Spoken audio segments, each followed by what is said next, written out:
Everyone, these are the promised answers to the practice test. It's a little bit blurrier than I'd like, but I think we're going to live with that. Maybe a little more light would help.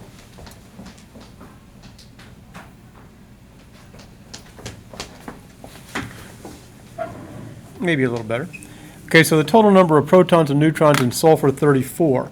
So to find that, you go look at sulfur. Now notice on the periodic table it says sulfur is 32, but the 34 indicates the weight of a specific isotope of sulfur. You will remember that the neutrons can change without changing the identity. So this has 2 extra neutrons, that's why its weight is 34.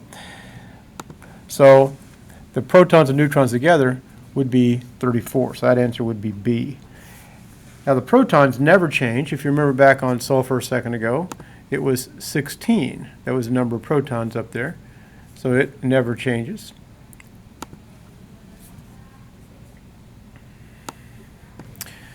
So that was going to be A, 16.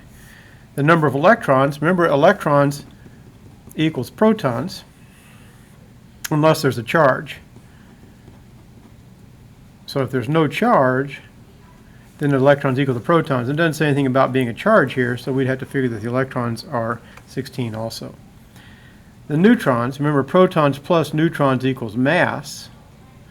So if we know the protons already are 16, so if we take away the 16 from the total mass of 34, you'd have 34 minus 16. That would give you 18 neutrons.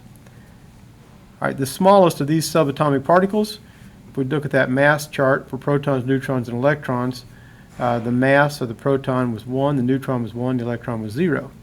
While we're talking about it, the charge of the proton is positive, the electron is negative, and the neutron is 0. Okay, so the smallest subatomic particle is one with 0 mass, and that would be the electron. So that would be B.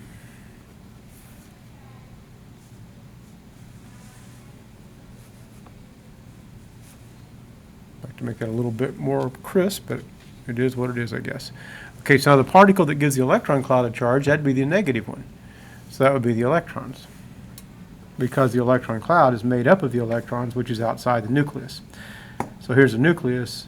If that's going to be positive charge, and you got these negatives out here in the electron cloud. Okay, electrons are negatively charged, yes. They have the least mass, yes, that's true. And the charge of the electron is always negative, so that'd be B. An ion is an atom of a specific element. Now remember, ions had different charges. So the specific element with a varying number of electrons, because electrons can change. They can be lost or they can be gained, remember up here, if no charge. So we might go back to this and just say loss of electrons, that's a positive charge. And the gain of electrons is a negative charge. So it kind of sounds backwards, but we've talked about that. Okay, an ion then varies in number of electrons, and that will cause the charge to vary. All right, the nucleus is this little spot in the middle, and it's positive. So it's either that one or it's that one. But if all the mass is in the nucleus, doesn't that mean it's going to have a really high density? Everything's going to be really jammed in there. So that would be B. Second page. The mass of the atom is in the electron cloud. Is that true or false? Well, remember we said you got the nucleus here and you got these electrons around, but the mass is in the nucleus. It's not in the electron cloud, so that is false. Okay, so 34 is the mass number. So the mass number represents the protons and the neutrons because they make up the mass.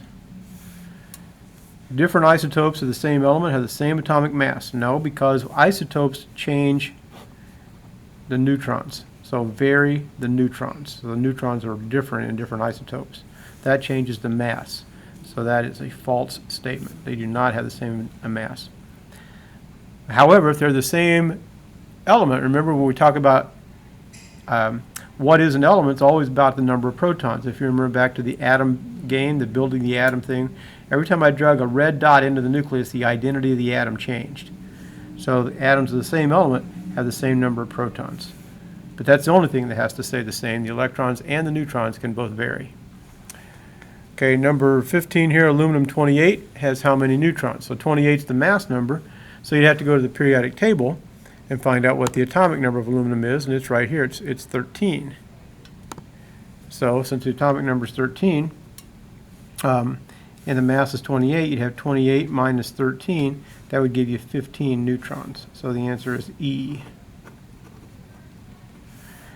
All right, so now neon lights, they give off light. That's light release. Remember we had the picture of the atom in class. There's a nucleus. Here's the electron cloud around here. So if the electron absorbs energy, it's going to go out here. When it loses energy, it goes back where it was. On the way back where it was, it gives off light. So which is the answer? All right, and I'll stop this and make a series of short videos. So that's number 1 through 16.